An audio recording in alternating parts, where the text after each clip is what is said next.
Welcome back, Dolphins fans. Was talking to some people, and I think we need to talk about this. And I think the topic that we have right now is the Dolphins, or are the Dolphins a playoff team? And I think we need to break this down going by their depth chart and their roster. Sorry about that.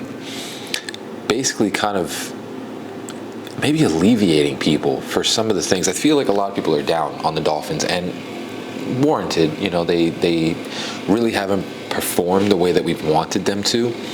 But I think there's just honestly a couple key things that need to happen for us to have a decent year. And I think we all know what they are, because if you look at this depth chart, if you look at the roster, you know, it's really not. It's not a bad roster. You know, it's not the greatest. You know, it's not like a Philadelphia Eagles roster, but it's not as bad as some people are making it. In fact, there are some parts of this roster that really kind of excel, or are better than most teams. So we'll go pretty much. Let's see what we got here. Let's do. We'll go. You know, position by position. So quarterback position, I think this is one of the main ones, and it honestly is just one of those things that I think we all know what needs to happen. And this is one of the most important things, is that I know we had a lot of discussions about Zach Wilson and, you know, Quinn Ewers and all that, but the reality is that if Tua's not on the field, this season is not going to go right. And I don't care if Zach Wilson is good or not good or whatever it is. If Tua doesn't play all 17 games, this thing's getting blown up, because he can't do that. I was talking with somebody today, and the reality of the situation is that it's not like Tua gets injured because of pass protection and stuff like that. He's actually really good in the pocket. The problem with Tua is it's always when you see those like dumb eyes that he has, where you can tell that he's about to take off running and just do something completely dumb.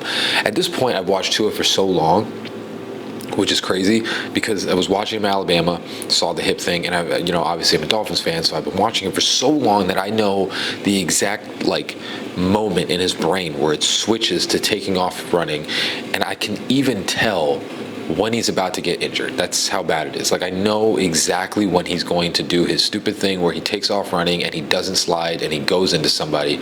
I can see it. Like, I see it happening. It's happened so much that I understand when it's about to happen. So even if he does that this year and takes off running and he doesn't slide, I can immediately tell when he gets injured. I even could tell the hip injury this year when I knew when he took the two hits in between the two defenders, when he took off running, could immediately tell. I told everybody that I was with, I was like, he's injured. He's definitely got a hip injury.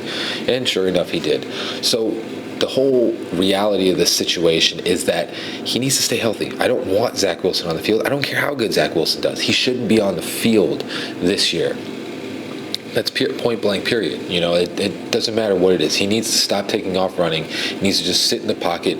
Like, I think we all kind of said this before, but to be honest with you, we kind of miss Fat Tua, because Fat Tua didn't run. Fat Tua just kind of stayed in the pocket, did the little turtle shell thing when someone pushed him back, and he stayed on the field all 17 games. That's the person that we need back. We need someone that's not going to take off running, that understands that this one play, this one loss isn't going to determine the season. It's just one loss, you know, and it is what it is. Things happen.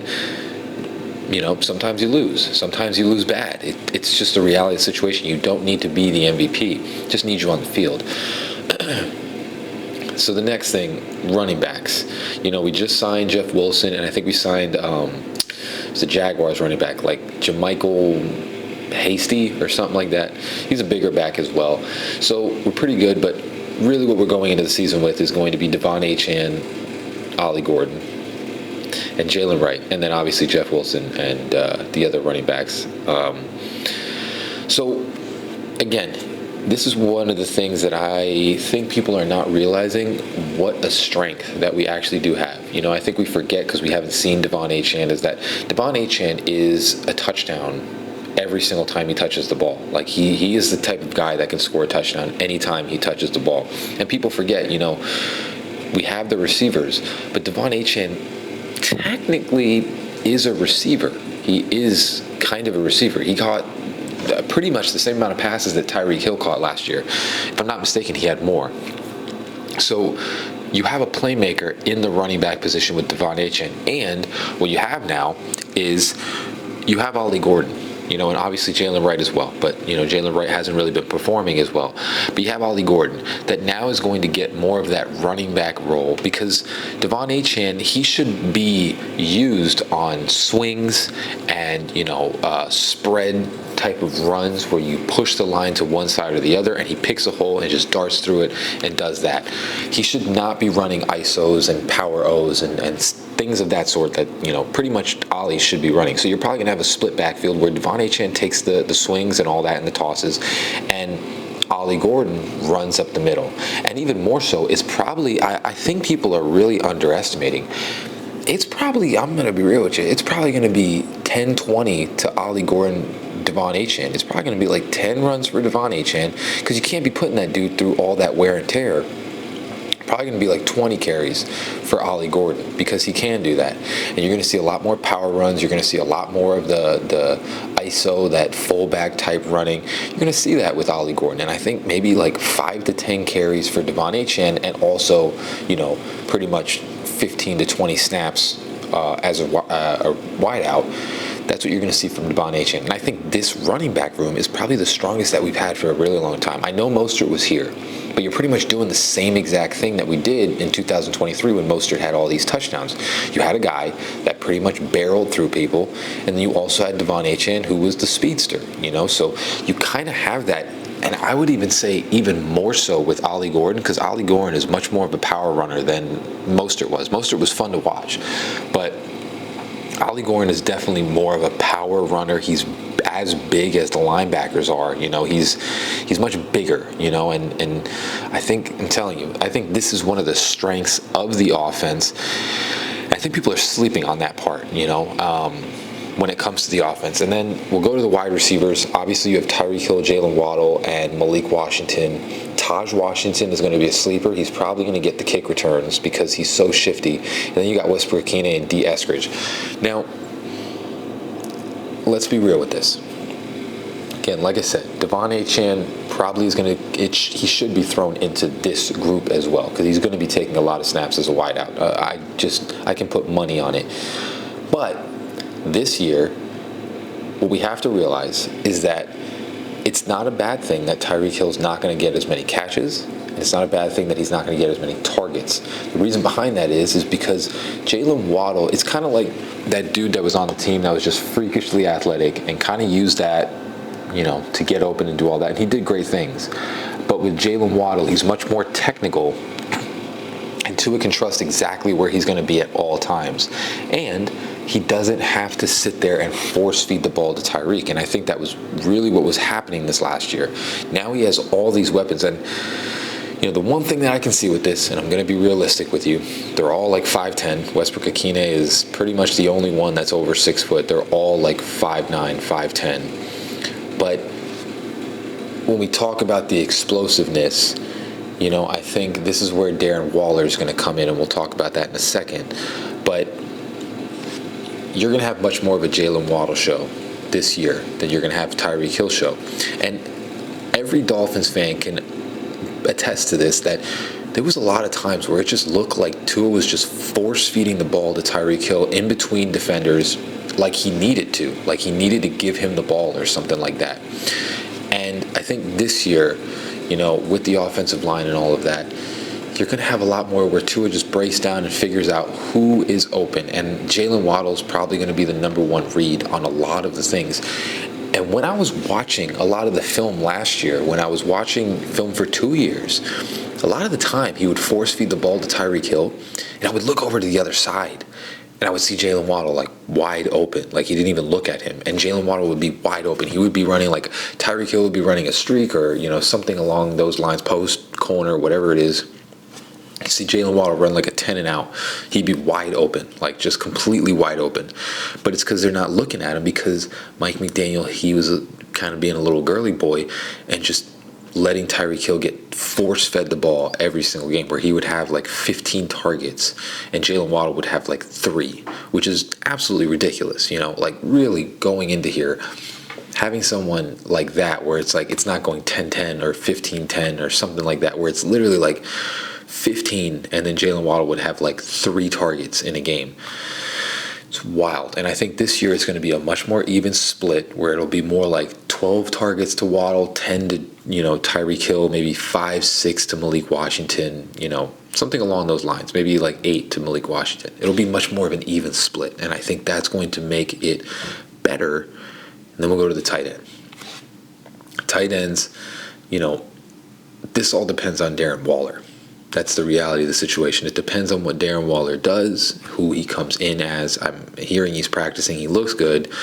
It just depends on what he comes back as. Because if he comes back as half of what he was before, we're going to have a weapon on our hands. He doesn't need to get 1,200 yards and 10 touchdowns. He needs like 500, 600, and then maybe, 10 touchdowns or something along those lines. But you have a guy that's 6'6", 240. That's a red zone threat. You don't really need him to be crazy along the wide receiver groups and then just catching a bunch of receptions. But the one thing that he does bring, that's 6'6" in the red zone area, which you're probably going to most likely, when we get to the red zone, you'll probably have packages with like Darren Waller and Westbrook Akine in the red zone where, Tua can throw fades to these guys instead of Tyreek Hill. Because they even called that out. Devon Achane was calling out that Tyreek Hill was catching fades in the end zone as a 5'9" guy. Now, offensive line. We just signed back Kendall Lamb. So pretty much you have Patrick Paul, Kendall Lamb, Keon Smith, Jonah Saveanea.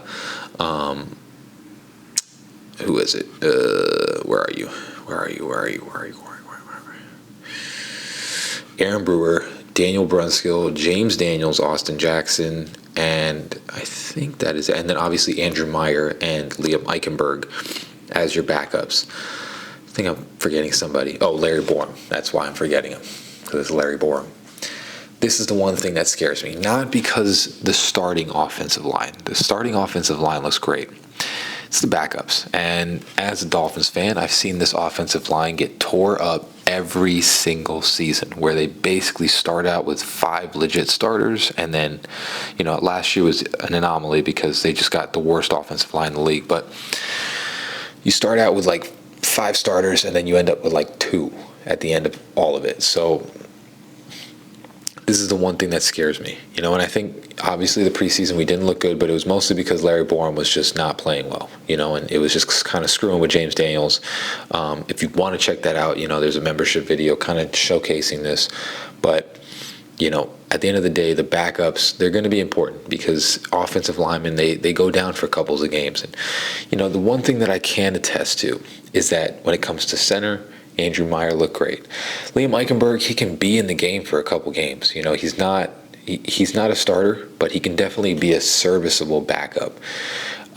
Kendall Lamb, good tackle. He can be a serviceable tackle. It's just that Larry Borum situation where if Austin Jackson ends up, hopefully he doesn't, but ends up happening the same thing that always happens where he gets injured, Larry Borum scares the crap out of him because this is Tua's blind side. It's not like the left side where Tua can see. This is Tua's blind side. And when Tua has his blind side not covered, he gets jumpy. And that's what happens with any quarterback.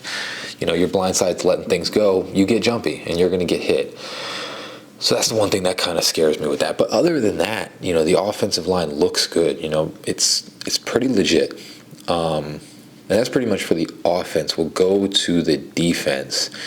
And we'll start at the defensive tackle. So you have Kenneth Grant, Benito Jones, Matthew Butler, and Zeke Biggers, and Jordan Phillips, and Zach Sealer.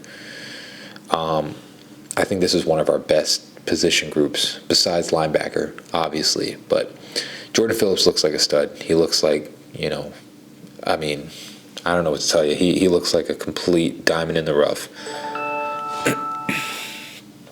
Kenneth Grant looks awesome. Zach Sealer's a stud. So, yeah, like I said, these linebackers are legit. There's not much to say. It's the strongest position group. It's the best we've had in a long time. Cornerbacks, Jason Marshall Jr. has been showing a lot of potential, and they typically do this with corners. They turn them into like Cater Kohus and Nick Needhams and stuff like that. Startable guys go in the nickel, and they perform well. Then you signed Rasul Douglas, so kind of gave us an ease of mind when it comes to the cornerbacks, where now you have a decent, legit starter.